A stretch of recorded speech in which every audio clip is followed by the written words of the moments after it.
Arkadaşlar herkese merhaba. Bu videoda sizlerle beraber League of Legends karakterlerinden Vi'yi yapacağız. Let's get cracking. Ne duruyoruz? Hadi yapmaya başlayalım. Vay bir dur ya. Şu eldivenini bir indirir misin? Videoya başlayamadık, bir dur. İlk olarak karakterimizin resimlerini çiziyoruz. Referans çalışmayı video açıklamalarında bulabilirsiniz. Masamızı da hazırlayıp elimize telimizi alıyoruz. Çizimimiz üzerinden ölçümler yapıyoruz. Kısa olan kolları, diğeri ise vücudu olacak. Telleri eğip bükmeye vücudu ile başladık. Burası gövdesi, burası başı, buralarda bacakları olacak. Sonra elimize alüminyum folyumuzu alıyoruz. Bununla bacakları, gövdeyi ve başını kaplıyoruz. Kolları için omuzunu delip buradan hazırladığımız teli geçiriyoruz. Şekillerini veriyoruz. Şimdi de Vi'ın eldivenlerini yapmaya başladık. Bunların da şeklini verdikten sonra iki eldivenimiz de hazır. Bunları ortalarından delip tellerin ön kısımlarına geçiriyoruz. İşte şimdilik böyle oldu. Kaideli çalışmaları yapmak için bu şekilde bir tahta parçası buldum. Bacak tellerinin arasındaki mesafeyi ölçtüm. Çalışma kaideme yardımcı çizgi ve noktalar çizdim. Sonra elime uygun bir alet alıp çalışma kaidemin üzerine sağ ve sol bacağı için 2 tane delik deldim. İşte son hali böyle oldu. Figürümüzün bacak tellerini hazırladığımız bu iki deliğe yerleştirdim. Takiben elime polimer kil aldım ve hazırladığım bu iskeleti kapladım. Ayaklarının altından çıkan teli bu şekilde uzun tuttum ve bunları çalışma kaidesinin üzerindeki deliklere yerleştirdim. İşte bu şekilde oldu. Artık iskeletimiz fırına gitmek için hazır.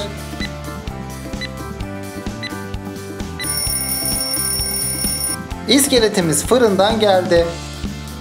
Başını oluşturmak için kafasının üzerine parçalar ekleyelim ve bunları iyice yapıştıralım. Çenesi, göz boşlukları, burnu ve ağzı. Sonra da koyduğum bu parçaları iyice yapıştırdım. Burun göz ayrımı, burun yanak ayrımı ve burnun alt tarafı. Burnun yan taraflarını da oluşturup deliklerini deldim. Ağız ayrımı, üst dudak ve alt dudak. Gözleri için göz yuvalarına parçalar ekledim.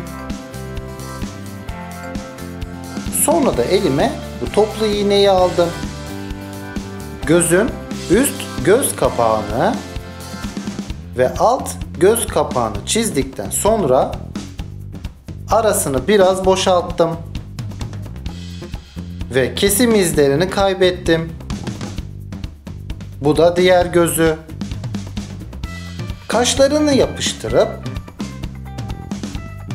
sol kaşını çizdim. Sol kulağı için parça yapıştırdım.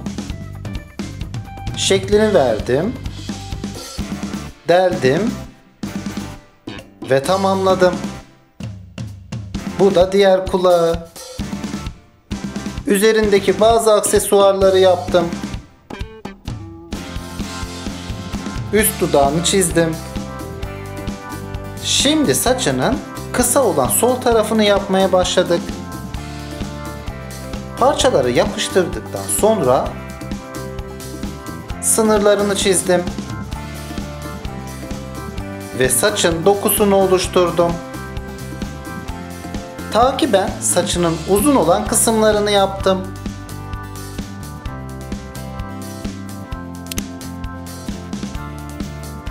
Sonra elime uygun bir modelleme aleti aldım. Bununla da saçının yüzeyini oluşturdum. Başının son hali bu şekilde oldu. Vücudunu oluşturmak için gövdesinin üzerine parçalar koyuyoruz. Ve bunları iyice yapıştırıyoruz. Tişörtünün V yakasını kestim. Kapşonunun fazla parçalarını aldım. Ve kapşonunun üst tarafına parçalar koyup bunları yapıştırdım. Ceketinin ön tarafını kesip fazla parçaları çıkarttım. Tişört yakasındaki fazla parçayı alıp buradaki deseni verip son halini tamamladım.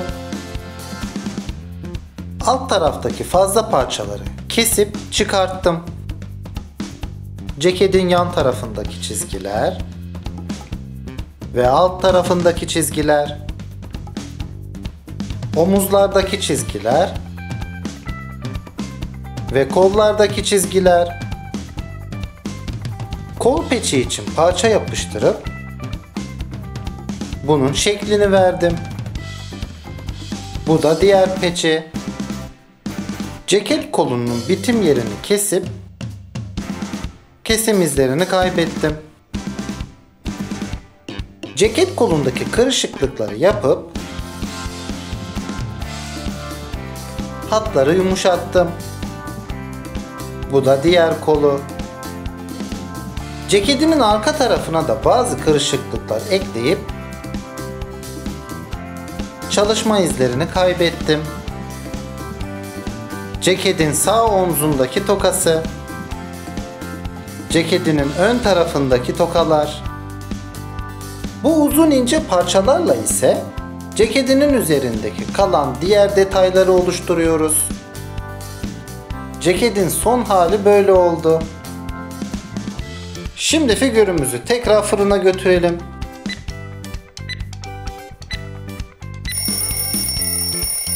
Figürümüz fırından geldi. Bu bölümde Vay'ın eldivenlerini oluşturmaya başladık.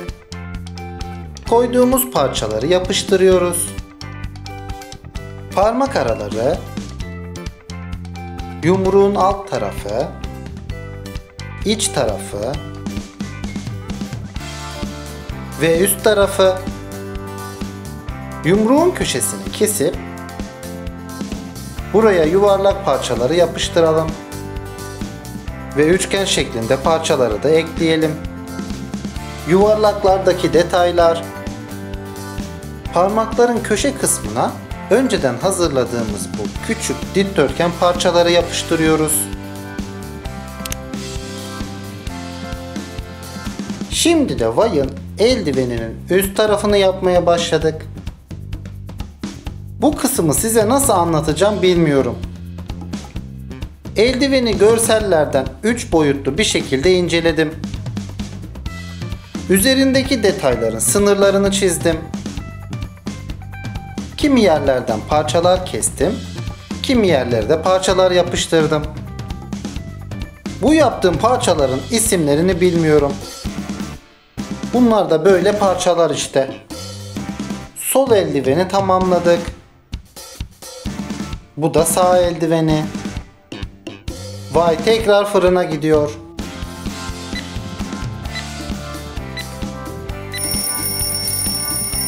Vay, fırından geldi. Bacakları için koyduğumuz parçaları iyice yapıştırdıktan sonra detayları vermeye başlayabiliriz. Pantolonunun şeklini kabaca verdikten sonra belindeki düzeneyi oluşturmaya başladım. Değişik modelleme aletleriyle üzerinin detaylarını oluşturdum. Takiben belinden sarkan kemerleri yapmaya başladık. Belinin etrafına doluyoruz. Diğer kemeri de yapıştırıp ikisini de tamamlıyoruz. Önden ve arkadan kemerlerin geçtiği kopçaları oluşturup kemerlerin son halini tamamlıyoruz. Bıçağımız yardımıyla fazla parçaları kesip büyük cepleri yapıyoruz. Sol bacağındaki yamalı kısmı oluşturup dikiş iplerinde yapıştırıp küçük yan cebi üzerine koyuyoruz. Kapağı ve düğmesi. Sol bacağındaki kırışıklıkları yapıyoruz. Bacağının sarılı yerini yapıyoruz. Buraya da karışıklıklar ekliyoruz. Çalışma izlerini de kaybettikten sonra üzerine böyle bir parça yapıştırıyoruz. Ve bunun dokusunu oluşturuyoruz.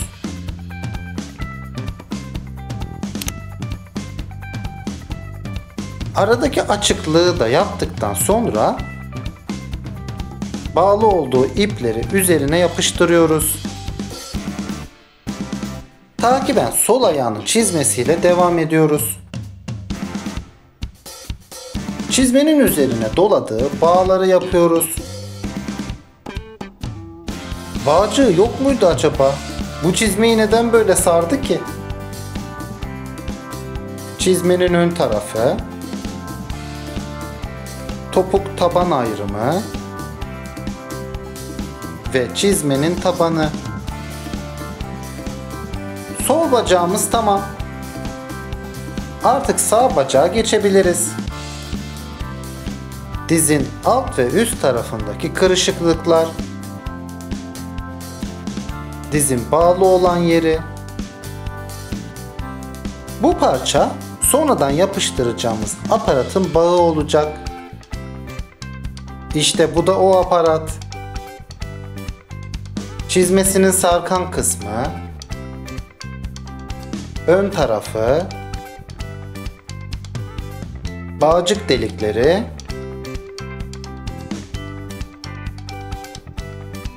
ve bağcıkları. Burayı da sarsaymışın olurmuş. Ayağının ön tarafındaki aparatı ve onun bağı, topuk taban ayrımları, botunun taban çizgileri ve botun ön tarafındaki aparatı. Sol bacağımız da tamam. Artık Vay son kez fırına gitmek için hazır.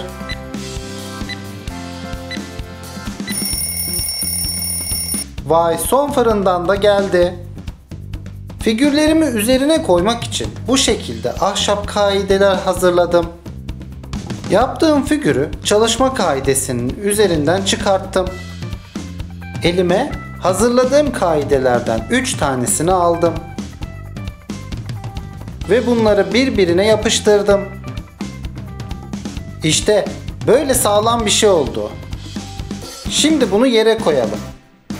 Figürü kaidenin üzerine koyup ayaklarından çıkan tellerin geleceği yerleri işaretleyelim. Sol ayağı ve sağ ayağı.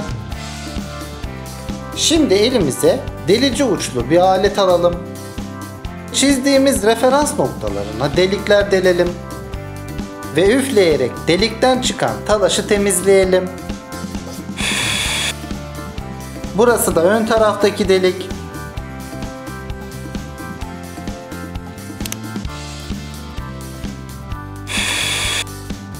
Şimdi bu kaidemizi yere koyup hazırladığımız figürü üzerine yerleştirelim. Çok güzel oldu. Ama daha işimiz bitmedi. Şimdi de seni boyayacağız.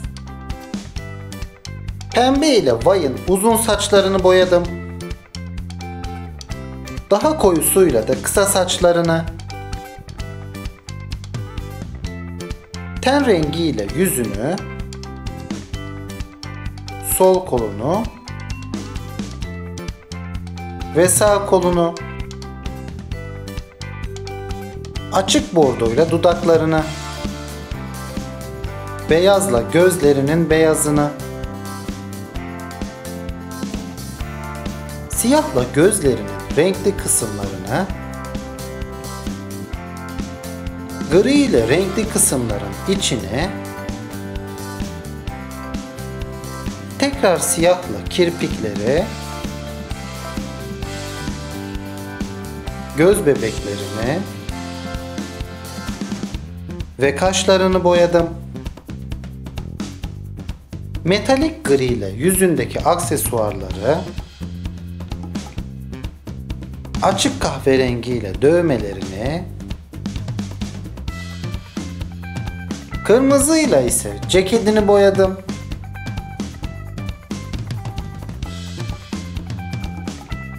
Vay! Vay be! Ceketin çok havalı. Bordo ile omuzları, ceketinin uç tarafları ve alt tarafları, lacivert ile kapşonu, ceketin sırt çizgileri, ceketin kol uçları, yanlardaki peçleri ve omzundaki kemeri, gri ile kemerin tokası, peçin üst tarafı ve iç tarafı, bu da diğer peçi, beyazla tişörtü, altın rengiyle ceketinin tokaları, lacivert ile belindeki yeri, sol çizmesi ve sağ çizmesi, çok açık kahverengi ile belindeki kemerleri, altın rengi ile kemer tokaları, yine açık kahverengi ile çizmenin üst ve ön tarafı, bu da diğer çizmesi, altın rengi ile çizmenin üst ve ön tarafındaki aparatlar, siyahla sağ botunun bağcıkları, koyu kahverengi ile sol botunun bağları, sol diz bağı, küçük cebi, sağ diz bağı ve dizindeki aparatın bağı. Normal kahverengi ile pantolonunun her yeri. Koyu kahverengi ile yan cepleri. Açık kahverengi ile pantolonunun çizgileri.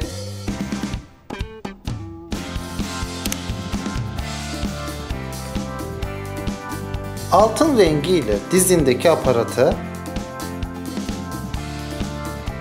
Gümüşle de onun çerçevesi. Turkuazla sol dizindeki yeri ve küçük cebinin etrafı.